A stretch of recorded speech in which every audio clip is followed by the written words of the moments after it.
Balikan muna natin si Romy Gonzales. RH41, kaugnay po ng kandidatong konsihal na binaril at patay niyan po sa Abra. Romy? Wala pang may turong suspect na baril at nakapatay sa isang kumakandidatong Sangguniang Bayan member. Ganap na alas 5:10 kahapon sa may Barangay Dintan, Pilar Abra.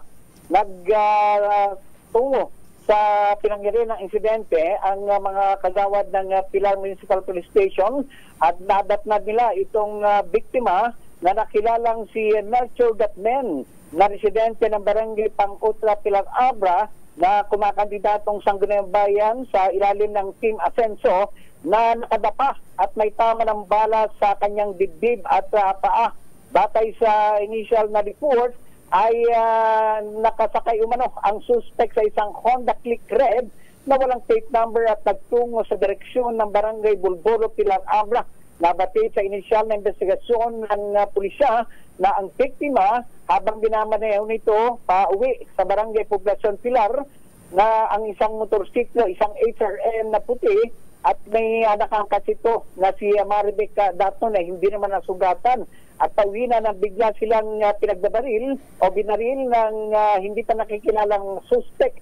Hanggang sa ngayon ay patuloy ginagawang investigasyon ng Pilar Municipal Police Station para makilala ang suspect sa pagpatay sa isang Sangguniang Bayan member sa lalawigan ng Abra.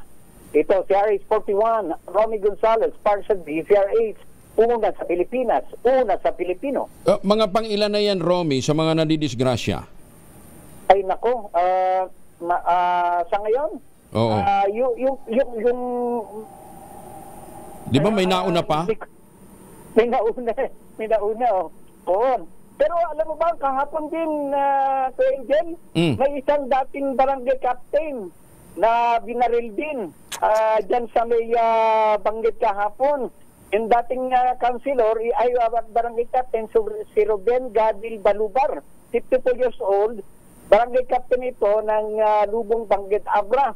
Binaril ito na hindi pa nakikita ng suspect na si Brix Walter Miller at ganap na alas 6:30 naman ito kagabi. Yung isa 5:10, 6:30 naman itong alas 6 kagabi ay kagabi binaril din isang dating barangay captain. So dalawang magkasunod na insidente ng pamamaril kahapon dyan sa may area ng Abra. Yung isa sa Pilar, yung isa naman sa Banggit Abra. So parang hindi natin alam, nung isang araw, yun nga, hinagisan naman ng Granada, yung nakapark na sakyan ni Vice Governor Joy Bernos at ngayon, tuloy-tuloy ang ginagawang investigasyon ng Abra PNP sa mga hindi natin mawari kung ito nga ay politically motivated, pero just the same, kung titignan natin, may bahid politika ito sapagkat ito yung nababaril kahapon ay isang kandidato ng Asenso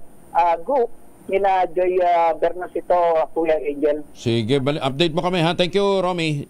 Maraming salamat. Muna ito na-update sa lalawigan ng Abra. Ito si RH41, Romy Gonzales para sa DZRH, una sa Pilipinas, una sa Pilipino. Maraming salamat, Romy. John Stegina.